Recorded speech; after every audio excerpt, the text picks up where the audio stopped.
Hi, everyone. Welcome to our channel. Going live here with Eldon Cutlip, real estate investor and Thank software you. engineer. Thank you Thanks, for having me. thanks, Eldon, for joining me on my channel. Really appreciate it. So, one of the topics I brought Eldon on to talk about was um, the property management interview process because I was going through that process with renting of my home, and I thought we could just talk about that tonight. Mhm. Um, I So, like it. Ellen, do you have experience with dealing with a property manager? With dealing with them, Yeah, I, like I interview had, process with them and yeah, most of the properties that I've had, I've managed myself, but I did have one where I did manage or did pay a property manager. And it went well. I mean, I was a little bit, I don't, I don't, I tend to do things myself and I also tend to be cheap. So I didn't love it.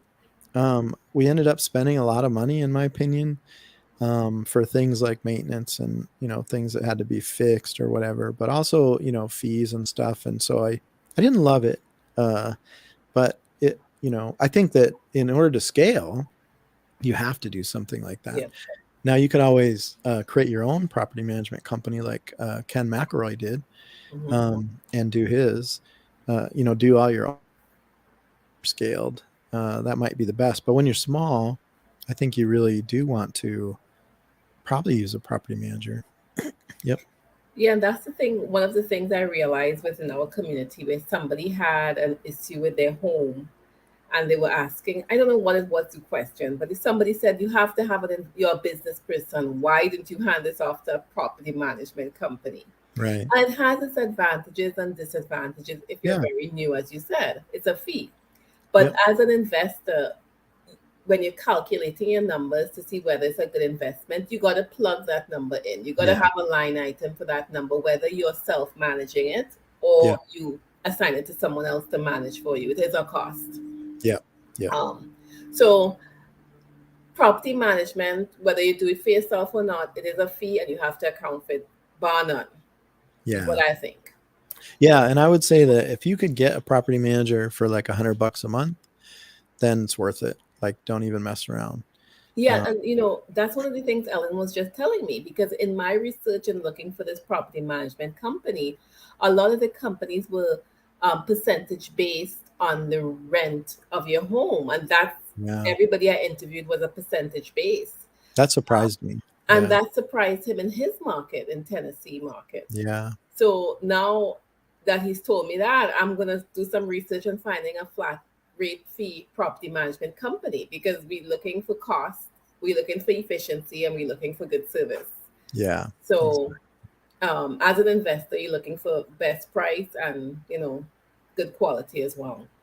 So let's jump into the question. So as a investor or just an individual looking for a property management company, what are some of the questions you would want to ask a property management company? Yeah. I think for me, um, I would want to I would want to get an idea of their maintenance fees, I think. Because so generally I would say that your cost, you're gonna the cost is gonna be pretty transparent about what you're paying them, but not in terms of maintenance. And that's where we ended up getting a lot of extra costs that I didn't think that we should pay, um, because the property manager is gonna come and say, hey, this needs to be done, this needs to be done, this needs to be done. Maybe the renters complain, they moved in and they say, hey, this needs fixed or this needs fixed. um, and you're going to get to make those decisions, but the property manager is really going to be steering you, and kind of generally wanting to hire the workers to do that too. And so I was out of state in that situation, and so I couldn't control those costs that much. So I think those costs went high in my case. um, I think there's repairs that I would have chose not to do if I had been able to see them myself. I think there's you know repairs that I might have done myself instead of paying their people. And I think certain property managers, that might be a great question. I think some property managers will let you handle the maintenance, on a case by case basis. So like if they say, hey, the toilet, uh, little flapper guy or whatever is not working, and so your toilet's running, and you could go fix that for $8 from Home Depot yourself. I think that it'd be good to have a property manager that gave you that choice, that called you up and said, hey, this has been reported, we can send somebody out, or do you want to do this yourself? So I think those other things are going to be, most of what you're paying is you're going to know about up front. But I think in the idea of maintenance, that's where the bill can get run up. Mm-hmm. So I would want to ask a lot of questions, I think, around that. Yeah, I don't know. Well, I like that point because, like for my situation, they want us to put a deposit down. So let's say $500, and anything over and above $500, they will consult with me on it for any Got expenditures. So Yeah. So then what happens though? So let's say that they do something under $500 and it eats up your $500. Now what do you do? yeah, I got it, and I have to top it back up.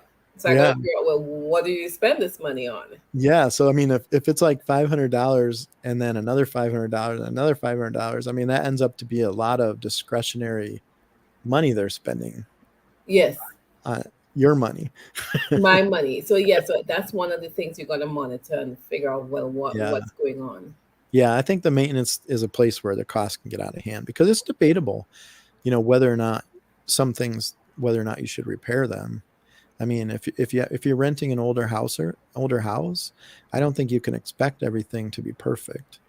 So, you know, I think it's Hmm. debatable. It's a case by case thing. So I think I would want to have a property manager that maybe didn't have so much discretion and called you each time. But that depends on the person. But Yeah. yeah. The other one I would say is ask your property management what their placement fee is and Oh, their monthly management fee is. So the placement fee is a fee that you would pay them upfront if you're using that service for them to market your property, to put it up on um, whatever platforms they want to put it up on. yeah. They're going to screen your tenants so you don't have to do that. So that first placement fee is, well, right now in Texas, what I realize it's a percentage of your first rent. Yeah. So 70% of the first rent or 80% or whatever that number is Yeah. their fee, and they take it out of your first month's rent. So that fee comes out there. And then when you talk about the management fee, um, I guess I didn't know this, as Eldon told me, there's a flat rate fee that you can get, and also because I had interviewed quite a few property management companies, and all of them gave me a percentage Yeah. um, of the rent every month, which ran from 7%, 8%, 9%, I think it was. Right. It varies. Yeah. So that was my experience with looking for the property management company. So you got to look at two fees: a monthly fee to manage and a placement fee. And there's no commitment. If they place the tenant in the house, you don't have a commitment to stay in the contract. You can come out the contract at any point. But of course, they got their lump sum money up front. Yeah, I was gonna say it's pretty easy for them to let you out of the contract Cut you because loose, right? At they this point, already made like $1,600 or on me. $1,800 right on you just getting somebody in there. Just That getting really rid of seems it. high to me, but we looked around and it seems to be true in Tennessee too. Maybe not that high. It was more like $900, but still that seems like a lot to me. But I don't know. We certainly didn't have that fee back then, but that was years ago when we did that. So I Yeah. can't say. And I guess this is the fee property. I guess you got to do your research. And as an investor, as your portfolio grows, you have more negotiation. You can negotiate better with Yeah. these property management companies, or even create your own property management company as Yeah. you grow and you have a bigger portfolio. Yeah. Um, but of course, with growing your business, it either you stay here or you grow statewide. So it all Yeah. depends on how your business is growing.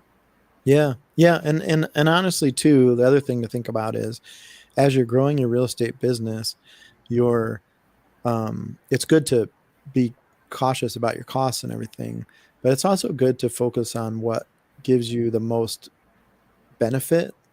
So, property management may not be one of those things that give you the most benefit. I mean, it's important and the costs can eat up your profits really fast. So, super Yes. important, but um but it might be even more important to like find that next deal and that cash flows, so it you know I think if you can find somebody you can trust that you work with, and they charge you fairly, it's probably a good use of money there.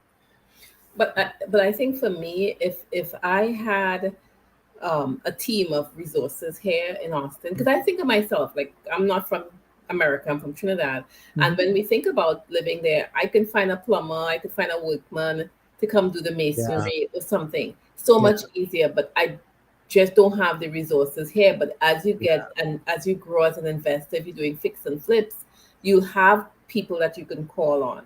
yeah. Because That's I a think great that's the point. biggest thing. If I Yeah, knew someone who was a jack of all trades who could fix the little things, I won't take a property management company. yeah. I'd account for it as a cost, but I would not. That's a great point because in the market that we've had in the last year or two, it's been really hard to find people to do work on your house. Yeah, And property managers, if they're at scale, then they'll have people either working for them directly or people who they're paying most of their bills for. And so those people will answer the calls on a Saturday night right. when you need them to. So that's a huge advantage. I mean, that is a huge advantage to go with a property manager.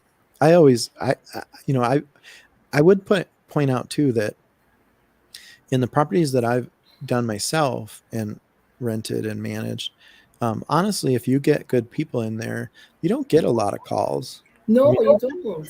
no. So I mean, really, it seems like a lot of money, honestly, but I'm cheap, so that could be.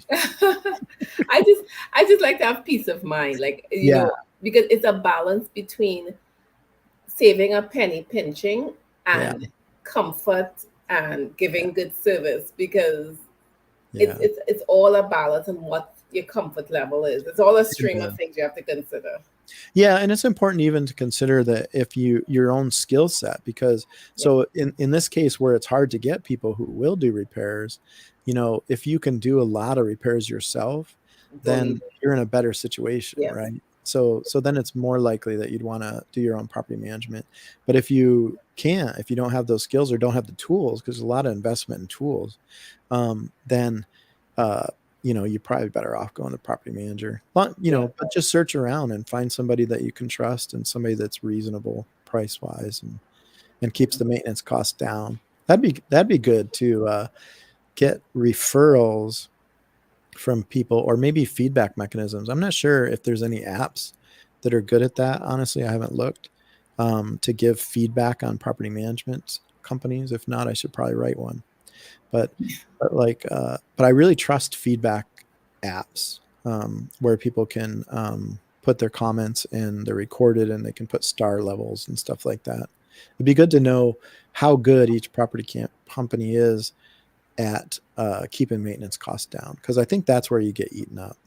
It's funny because I don't because even when I check the like this property management company that I'm using, they Mhm, had a good they had a good star rating compared to the mhm. others. And that is what tipped me over because being so new and I'm not knowing and everybody's review was stellar. It's like these people manage the property really well.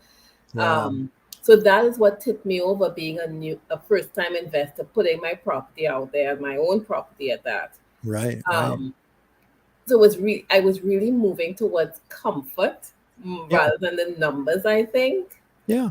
being I a think first that's time good. person. Yeah, and I think that's good because then if you do it the first time through a property manager and you see how it goes, you'll Yeah. see some parts of that you like and some parts you don't. And then if you want to do it yourself later, you kind of have a template to follow, Yes. right? Because you'll have the contracts that were used, and and you'll have seen the process and kind of be able to tweak it how you want it. Yeah, Yeah. definitely. Yeah. You got another one? Oh, let's see. Oh yeah. So evictions, and delinquencies, that kind of thing. I guess so. So it would be good to kind of know, I guess, if a property manager has a lot of problems with evictions or something like that. But in my mind, evictions are pretty low. Like for Texas, it's like 2.2% of all renters. I'm not sure how their stat. I don't know 100% how that stat works, so I don't want to say. But Yeah. like, but it's low, and uh, and so if your company, like you had a company that was saying they were 0.07, Yeah. so And that's like, delinquency rate. yeah, so that's probably like 0.07%, I guess they're saying. So pretty low. But it's already pretty low. So even if you did it yourself or had a bad property manager, and if you had a bad property manager, I don't know how you would get them to tell you the eviction rate if it was Yeah, high. that's the thing. Like, how do you check their numbers? Like, they can throw out any percentage. Like, I think so. Yeah. I think they can. I mean, I don't know. Maybe there's some law that I'm not aware of that keeps them honest, but I don't think there's anywhere where it would be published for sure. because So one of the questions I did ask them was like, during the moratorium, did you have any tenants that took advantage of that? Because yeah, that's a good question. yeah, I was like, well, so I had one of them that said, like, one of the property managers company that I interviewed, he said yes, we had one or two people that couldn't pay Yeah. for one or two of the months, but they worked with them until their situation became where they were in a better position. But he said generally they didn't have any issues with their tenants taking advantage of that moratorium. Not that they didn't have to, but they didn't have tenants that had that situation. Yeah. Yeah, and that's a good question because that was a very unique situation where the Yeah, government stepped in and said, "Hey, renters don't have to pay." And so, yeah, but when you listen to like Ken McElroy, who has a lot of renters, um, his his percentage of people who didn't pay was very small. So he had kind of three buckets, I think it was: people that were fine, people that they needed, that came to them and told them that they had issues with, they lost their job or whatever, and then Ken worked with those people to come up with something that maybe helped them out short term so that they could continue living there. hmm, um, and then he had the people that didn't talk to him and just didn't pay, yeah, but that was a very small percentage. So, but it would be good to be curious to know. But I think that overall, um, it's I think if you are fair with the people and you care, so you're like trying to understand their position, that you'll be able to figure out something that probably works, um, and not lose that and not have to evict them. But if you have to, you have to. It's your business, so you can't, you know, like if you think about it, people that don't have that many rentals, and if they aren't getting rent, they're going to have trouble paying their own mortgage. It's not like hmm, it's not like the people that are the small landlords have unlimited money or anything. I mean, they're needing that rent to pay their bills. So yeah, and to pay their mortgages. I mean, so when we were talking earlier before the call, it was like uh, we were talking about uh, people paying down your mortgage essentially for you, which is yeah. good. Um, but if they're not paying, then you still got to pay that mortgage, You stuck with it, yeah. and that's tough. And so yeah, that's a thing. That COVID thing was surprising. That was a surprising thing to do, and then not protect the landlords as well, like Yeah, just the renters, and then leave the small landlords holding the bag seemed kind of weird. But so eviction rates might be a question you ask, but I don't know how helpful it is. And evictions are pretty low anyway, even during that situation where the government said you didn't have to pay, essentially, yeah, it was still pretty low. yeah. So yeah. So the next one is asking the property manager what are their marketing strategies and how do they market. So that was one of the questions I did ask them. Like for me, I had seen the property that they had marketed in my area, and Yeah. they had stuck a yard sign in the front of the property, and I didn't want that. And I found like this property management company. There were so many things that I had asked questions in the front end, and they did things that were so opposite to what I had asked, and I was very disappointed. I did tell them because I said I did ask these questions, and then like why is it different? I said I didn't want a yard sign in my front of my yard for my neighbors to know because it was unless it was like we really needed to put it there, but Mm. they were going to be marketing it on how much 30 other platforms, Yeah, you probably MLS. wouldn't need to. Yeah. And I'm like, why did you? I told you guys that, and I found that I was disappointed. There was like I was like, and then one of the other things they did mislead me with, and Hmm. I don't understand what happened, but Yeah. I it wasn't that I didn't communicate because I did ask. I said, he said, well, up front, you don't have to pay any money. The house is in good condition. You don't have to do anything. Then they come around and say, well, we have to fix this and we have to fix this and need a little paint there. So it was Yeah. very disappointing to me because I would not have left the house Yeah. because there was no need for me to rush. And they came to the house and they Yeah. looked at the house and then Yeah. after they come and say, you need to do this, this, and this. Yeah. Right. So I was really disappointed in that aspect of it. Yeah. Um, so It's like, that was a kicker for me. Like I didn't like that. yeah, I don't like that at all because then they just got your sale, but they got you on the hook, They and got then, me on the hook. and then later told you, oh, you need to do all these things. That's the thing, Eldon. I was so disappointed. But you know what? I'm Yeah. learning and I'm realizing because I Yeah. asked, and if I knew I had to fix this, and Right. because the cleaning thing too, he said, well, don't worry about cleaning. The cleaning is Yeah. going to cost 150 to 250. Right. You take it out of the money we get from the rent. Now Right. you're going to ask me for the money up front. Yeah. And I'm like, you guys didn't say that. So there was Yeah. so many things Yeah. that happened. And I was like, so I had to call and say, where was the disconnect? Because I Yeah. asked all these questions. Yeah. So I was very like right Yeah. now, but I'm letting it go because it's a learning experience. Yeah. I mean, yeah, that's the thing.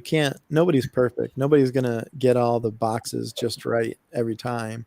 So it's kind of like you just do your best and then next time, well, I guess, like you might have learned that they're not the people to work with, honestly.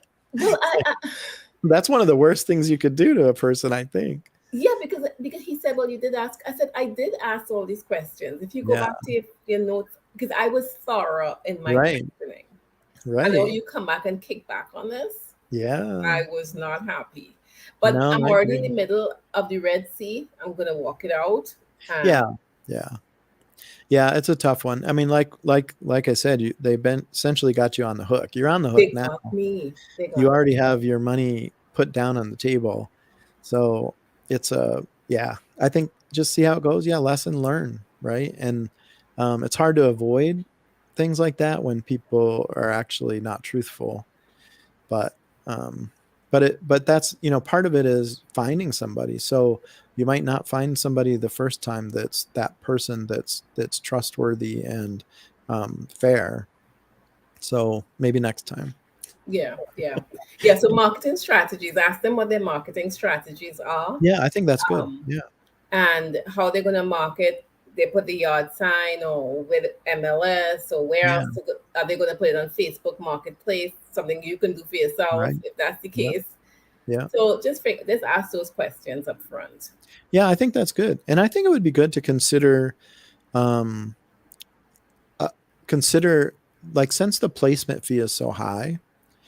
So the placement fee is what essentially like they charge you to market it, to vet, to filter through the people that want to rent, and Mhm, then to vet the people that and choose people well to mhm. get somebody into it. So they're charging for all of that. You could uh, elect to do that yourself and then hire the property manager on after you pick the person. And Yes. I think that might be a viable thing if you're comfortable doing that because you might save some pretty good money. Because if you could get somebody to rent your or to manage your place for $100 a month or similar, 120 or something, then I think, to me, that's money well spent. And I feel like that I wouldn't feel bad unless I got messed up on the maintenance fees. But the placement fee to me seems pretty high, because honestly, if you're in a market like Austin or Nashville, people are looking hard for rentals. People are having a hard Yes, time finding rentals. yes, And yes. so it's pretty easy to put it up on Facebook Marketplace and get like a ton of people, and then you can pay. I think when my daughter did it last, it was like 30 some dollars, but there's different varying companies that do like the background checks for you, and all that stuff you kind of got to verify before, and verify income, and all that kind of stuff. So you can pay to have somebody do that, or for you, you essentially, so you could go on Facebook Marketplace. You still have to talk to all those people, and that can be a little weird. My daughter found that Yeah. not fun. But then you find the people that you are interested in renting to, and then get them to fill out an application, and then you can pay a service, and they'll pay, and have them pay a fee up front for the application fee, so that you can pay the service with their money. And then pay that service, and they'll basically come back and find all the problems that might be there, and then you can decide. And I don't think, I mean, if you look at something that rents for like $2,000, and if they're charging like 80% of that, I mean, I'm not sure exactly what that is, but I guess it'd be like $1,600. I don't know. That's a lot of money. So, I mean, you could do that yourself pretty Cheap, easily. reasonably. Yeah. Hot market. Yeah. Yeah. Especially in Austin, because Nashville too, actually. There's quite a few tech workers in Nashville, in this area. But in Austin, there's a lot of tech workers. And most of those people are going to have jobs for quite a long time. Yes, they're gonna be staying here. Yes, that is, Yeah. and in a good area. Got a good renter pool. Yeah, there were certain things I already did not like what they did. Yeah. Yeah. Well, I mean, but you said, you live and learn, and then next time maybe you'll do it differently. And self-managing may not be the right thing. So I'm not trying to say, hey, everybody should self-manage. No, but I'm wondering if these bigger companies really have to, because there was one guy that I spoke to. He sounded like he was more of an individual person who's doing it. Yeah. And to me, if you deal with an individual, you might have a better experience, because there's no miscommunication between the departments. That's You true. have this one individual who you speak to, and he will get the person out. So in hindsight, I did go with a bigger company that probably has a bigger reputation. They're more fancy and whatever. Right. But thinking back, probably if I have a connection with an individual who's running it, who's their business, or even just a smaller man show, Yeah. I might have been able not to have those hiccups going through.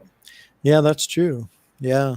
I mean, but a lot matters on the person. So yeah, in a big company, everybody kind of has to follow whatever guidelines that Yes. their people put out.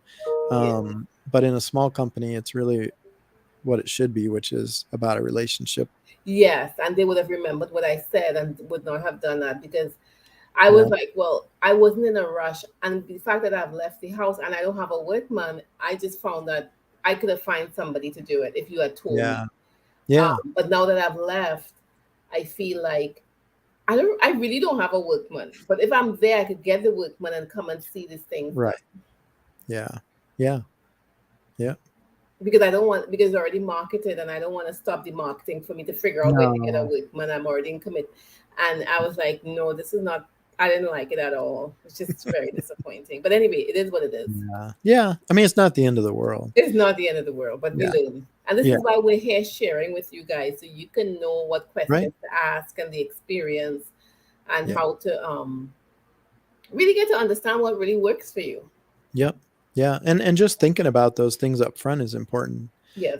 So you have a better idea going in what to expect. Because sometimes, when you're starting out, you sign up for something, and in your mind, you think something's going to happen, because in your mind that makes sense. But then, you learn that, okay, that's not how things work. And so you kind of have this gap. So it's way better to go in haven't heard some horror stories from some people. Oh Maybe. God, yeah, that's the thing. Don't listen to horror stories, people, because have your own experience. Like we're sharing Yeah. experiences, not horror story experiences, Yeah. just things to look out for.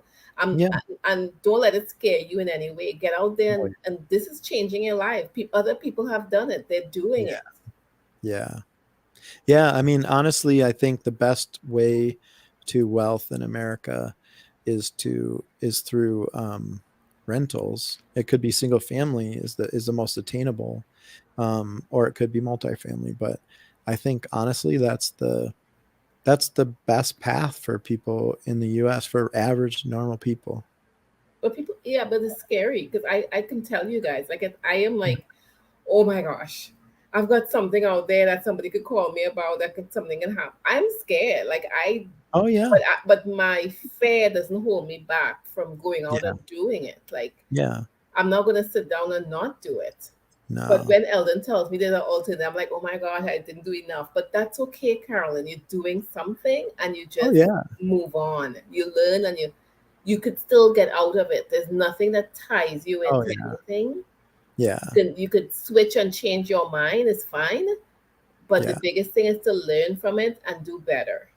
Oh yeah. And when we paid a property manager, and I felt like we paid too much, it Yeah. still worked out. I mean, it Yeah. Right? wasn't like anything bad happened. It was just I felt like it should be cheaper.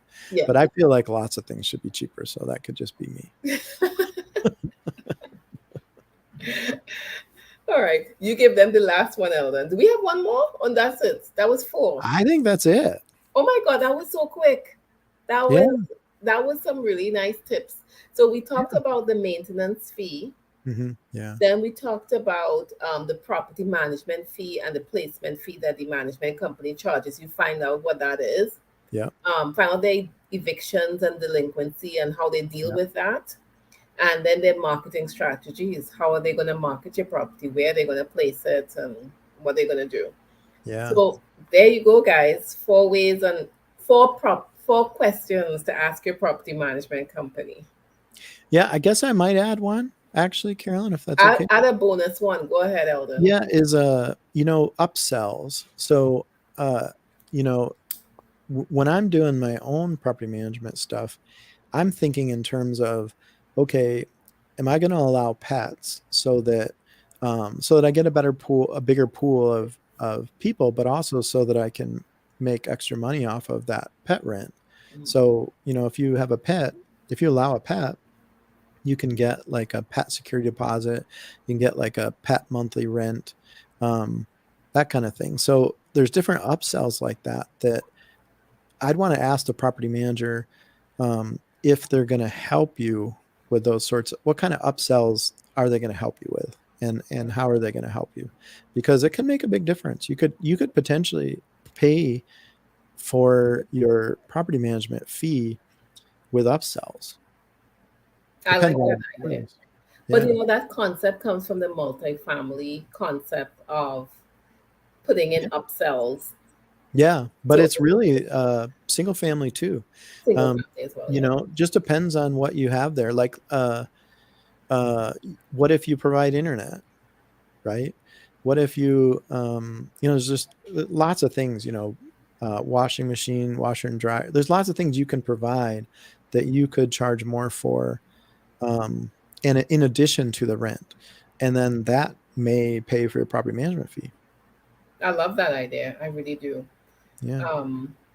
Thanks for doing this segment with me, Eldon. And Yeah. Thank you. we Fun. will connect.